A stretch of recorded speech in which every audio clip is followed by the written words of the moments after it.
Hi, welcome to Navigating Your Path. I'm your host, Duane Newton, and I'm grateful that you're joining me for this episode today, part 2 of Starting My Journey.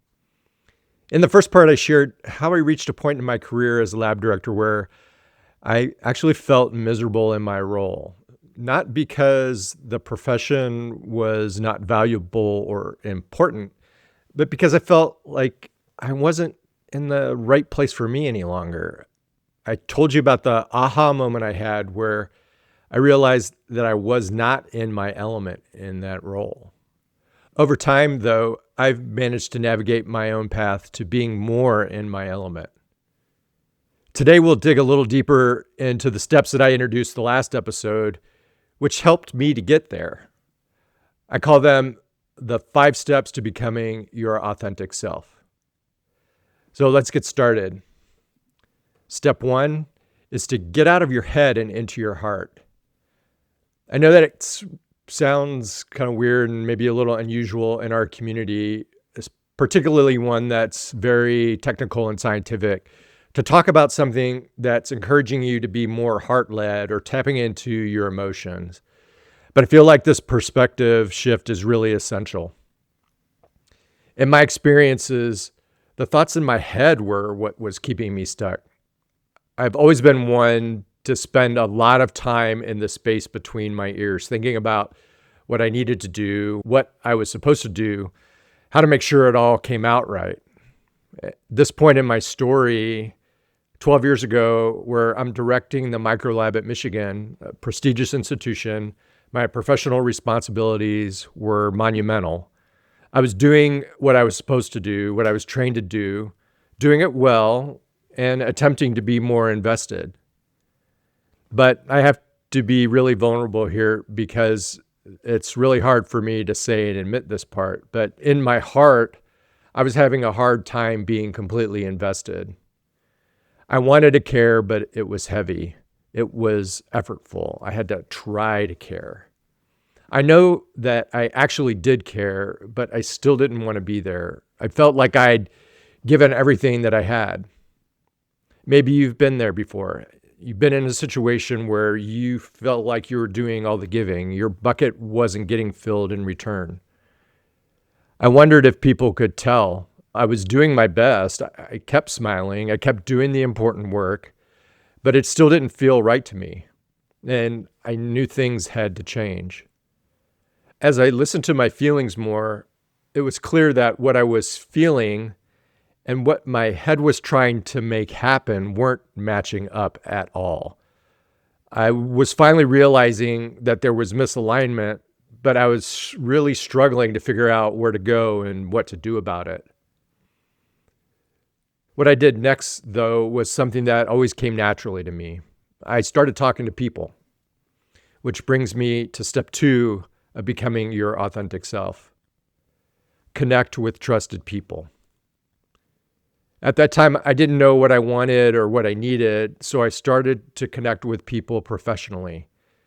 I was really trying to figure out how to stay at U of M, so I focused on talking to people there. I sought out a lot of professional guidance and support from many, many people in leadership positions at U of M. Clinical people, administrative people, research people, educational people, trying to see if there was something in one of those areas that might be more inspiring to me. In those conversations, I knew I wanted something different, but I was really having a hard time articulating what it was. I didn't know what kind of role was attractive. I didn't really even know what was out of alignment for me. As you might imagine, the people that I was talking to that was hearing this from me didn't know how to help me. I was bouncing around these conversations like a pinball, and at times I felt more confused and frustrated than when I started. At the same time, I was beginning to have really hard conversations with my then wife. Those conversations mirrored the experience I was having at work. I didn't exactly know what I wanted or needed, but I knew I wasn't happy. I couldn't articulate my needs, and she didn't know how to help. I was so frustrated. I had this wake-up call during that conference that I told you about, that aha moment. I knew I was out of my element, and I'd made the decision to fix it. I was trying to find my element, but all I was finding was brick walls. This feeling of not being able to fix what was wrong with me had me feeling lower than I'd ever felt in my life. I felt like I didn't have anywhere to turn. And to be perfectly honest, it was really scary. I knew that I needed to dig deeper to really understand where these feelings were coming from and what mattered to me. I knew I needed professional help to do that. Fortunately, the university had an employee assistance program, and I'd used a therapist there once in the past, but it wasn't a good experience. I was skeptical, but decided as a last-ditch effort to sign up for a session with a different therapist. I wanted someone that I could talk to who could be objective. I wanted and needed a place where I could feel safe talking about everything that was coming up for me. Over the next year, my therapist helped me unpack the underlying beliefs that we identified that were keeping me stuck. She helped me understand the root causes of the feelings and helped me clarify my vision for actually making changes. What I was starting to realize through all that work was that my unhappiness was coming from a misalignment in my goals and values in both my personal life and my career. Trying to work on what was happening in my personal life, I knew was going to take a long time, and I moved a lot more slowly there. In my professional life, I decided that I needed support in discovering my next career move. So I hired a career coach who helped me identify and articulate my values. We strategized on really tangible goals to pursue that would be more in alignment with those values. Through that work, I started to feel like I could see a path that might lead me more towards being in my element. When I reflect on that process of choosing my trusted people to connect with, I see a really messy start that eventually turned me to seeking professional support. These professionals helped guide me. I think of them as wayfinders. They were walking next to me and helped shine a light on what truly mattered for me. In hindsight, I realized that in those initial conversations with the people at U of M, I was hoping that they would magically have an answer, kind of present it to me on a silver platter. But I ultimately realized that the true answers were coming from within. I realize, and I want to acknowledge, that this might feel overwhelming. Your situation may be different. Your misalignment may be different. Your list of wayfinders will look different. But just know that the process does take time to sort out. It's not something that shows up on a silver platter. It's taken me 12 years. The first thing is to start. Make connections. Listen to what they have to say. But for step 3, trust your intuition. The answers are within you. Others just help bring them out. Some of the info that others provide does help. It did help me, but I learned that my body's response to that information was what was of most value. I realized that this may sound ridiculous to you, and I didn't believe it either. I'd spent so much of my life seeking external validation and approval from everyone else. It's really taking me years to reorient myself inward. When I first started getting connected and talking with people about the things that felt wrong about my life, I was seeking external information. Some of those conversations offered really valuable information, alternative paths, different perspectives, upsides and downsides of different options, and even suggestions of additional people to connect with. All that information and additional connections were really, really valuable, but it was my body's response to the information that was invaluable. What I've learned is that these interactions have helped me and will help you validate your assumptions and perceptions. They can also help you see alternative perspectives, alternative views, options, and considerations. While that reassurance is comforting and advice from trusted people is meaningful, the true value lies within your intuitive response to those interactions. As I began working with a career coach and a therapist and even a spiritual advisor, I began to really notice how my internal reaction, my body's response to the information was the most powerful information that I could access. As I started to recognize my responses to the conversations I was having, I realized that I had very little practice in listening to that voice, trusting my gut and really believing in myself. Maybe you've experienced that. Have you ever been in a situation where you were maybe interviewing for a job and it just didn't feel right?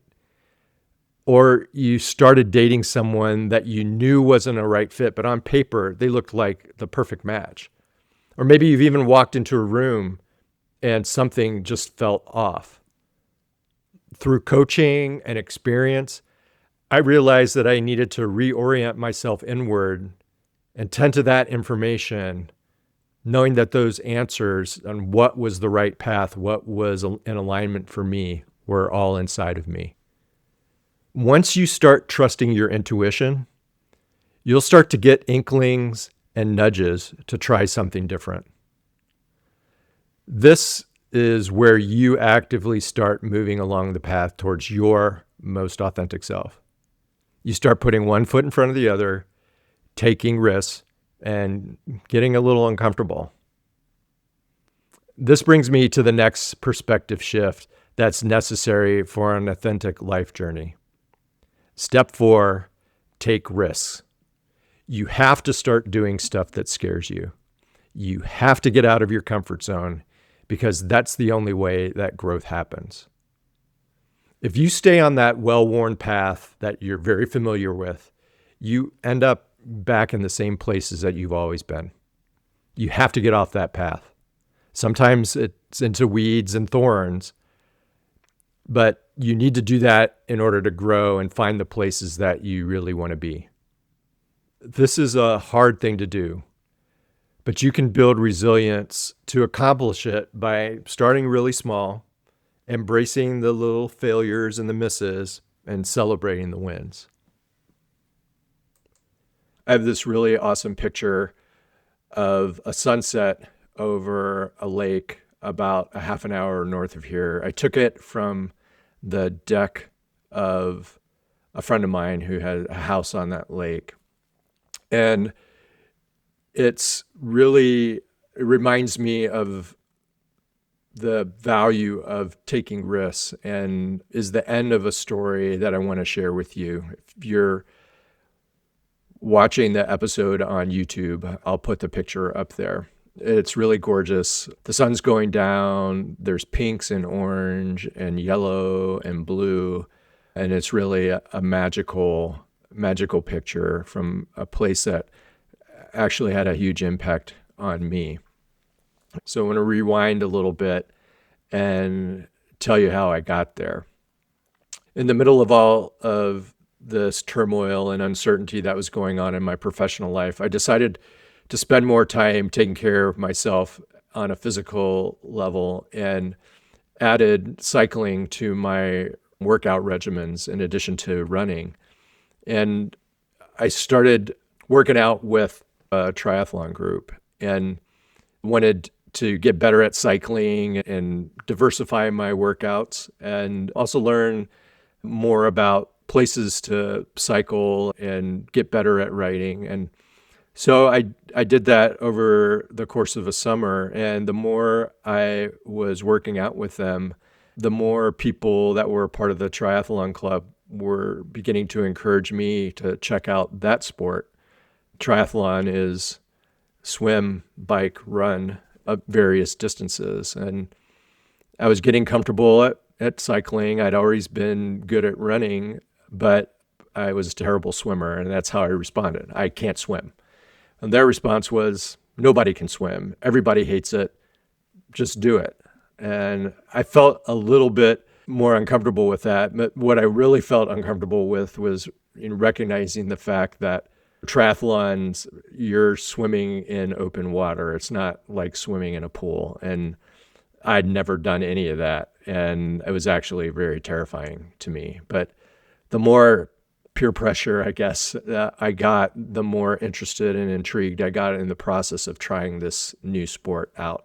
So over the winter, I decided to put a little more time and energy into swimming. And I joined the Y and started swimming just kind of through brute force, built up some strength and endurance. I got better over time.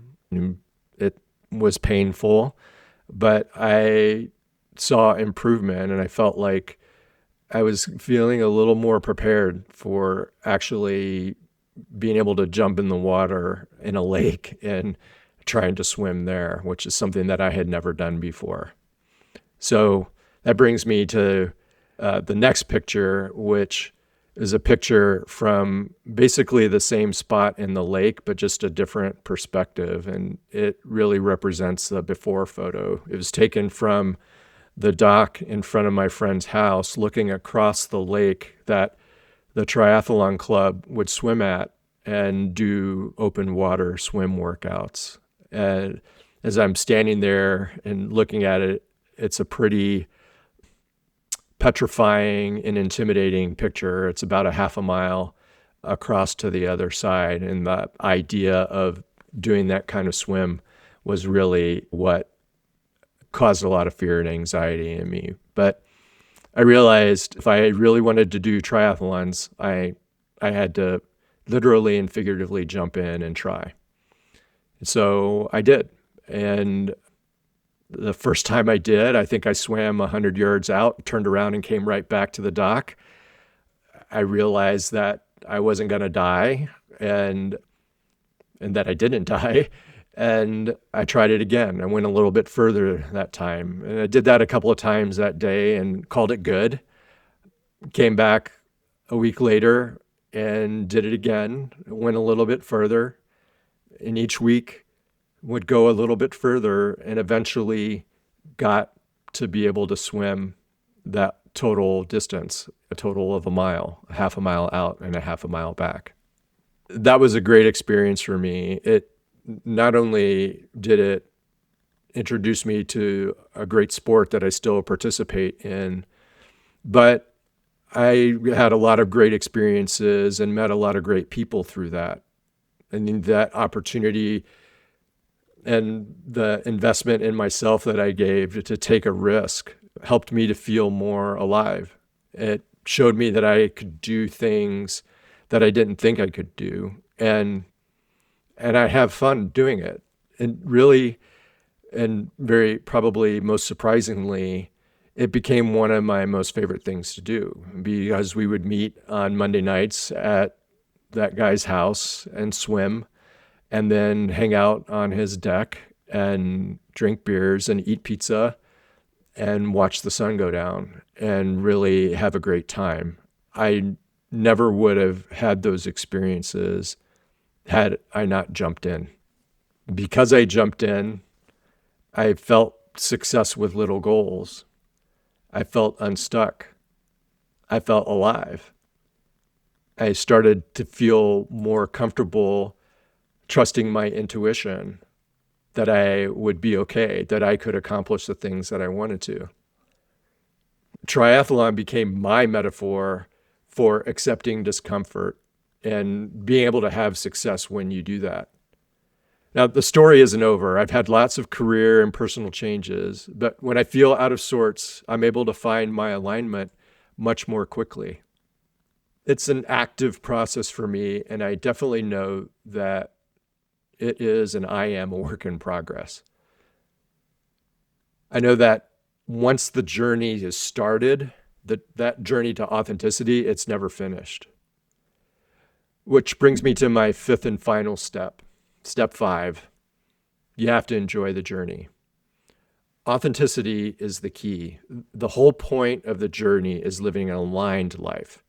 It absolutely requires regular check-ins and the courage to realign. But the goal isn't happiness without struggle. The goal is living in alignment and appreciating the experiences that you have. By doing this, I've started to experience a deeper sense of appreciation and gratitude for what I have. Not only the beautiful experiences and amazing people that I've met, but also the challenges. Those challenges, they give me information. They tell me what's working and what's not. I do my best to remind myself that those obstacles are often opportunities, and failures are a sign that I'm still growing. Because I've made these changes, I now feel like I'm doing things my way. I don't feel chained to or constantly seeking the validation of others. I know that it's not easy because it's an old habit. It dies really hard and it requires regular practice. I'm working to be less obsessed with outcomes and society's typical success metrics, having it all figured out, knowing how to end. I feel like I'm more aligned with what truly matters to me. I feel like I'm myself. I have an increased sense of personal value and self-worth. It's an ongoing practice, but I'm truly learning to love myself. Rather than chasing outcomes, I'm spending more time paying attention to the journey, that journey of self-discovery, exploration, and growth. Through that, I'm getting to authenticity, and I'm recognizing that I have more and more feelings of contentment and peace and calm and centeredness and wholeness. That's where I want to be. It's hard some days, but over the last year, especially, it's been hard. But when I'm having a difficult time, I know I need to look for what is misaligned. So if you're feeling stuck, if you're feeling disconnected, disappointed, and maybe even a little hopeless, like I was, and I know that I can still get, I'd invite you to make these changes and reorient yourself. Get out of your head and listen to your heart. Connect with trusted people. Trust your intuition, though. Take risks. Take risks to grow and enjoy the journey. I know that this has been really heavy stuff, but I felt like it was important to have been a little vulnerable and share it all so that you could see that each of us have challenges and pivot points that impact how we navigate our own paths. These 5 steps were really important for me to unravel as they become really foundational for me as they show up in my professional and personal lives. Recognizing and understanding how I show up has been critical for me as a leader. It helps me to build on and leverage my strengths effectively. And it also helps me to identify where I might not be doing as well and have opportunities for growth. Importantly, though, this self-reflection has helped me to understand and appreciate how others are showing up. And that's allowed me to be more effective in connecting with others, building effective teams, and leveraging the individual strengths to accomplish our goals. I hope the message resonated with you and you found some nuggets that will help you on your journey. If you're enjoying navigating your path, please be sure to like or subscribe wherever you get your podcasts. If you'd like to directly connect with me, you can reach out via my podcast email, which is listed in the description of this episode. It also contains links to the podcast website and YouTube channel where you can check out more of my content. Feel free to reach out if you'd like to share any comments or make suggestions about future topics to discuss. I'd also love to hear if you have any suggestions for people for me to interview, or even if you'd like to be interviewed by me. You can also contact me if you'd like to learn more about what I do as a professional development coach. I look forward to having you join me next time. Take good care.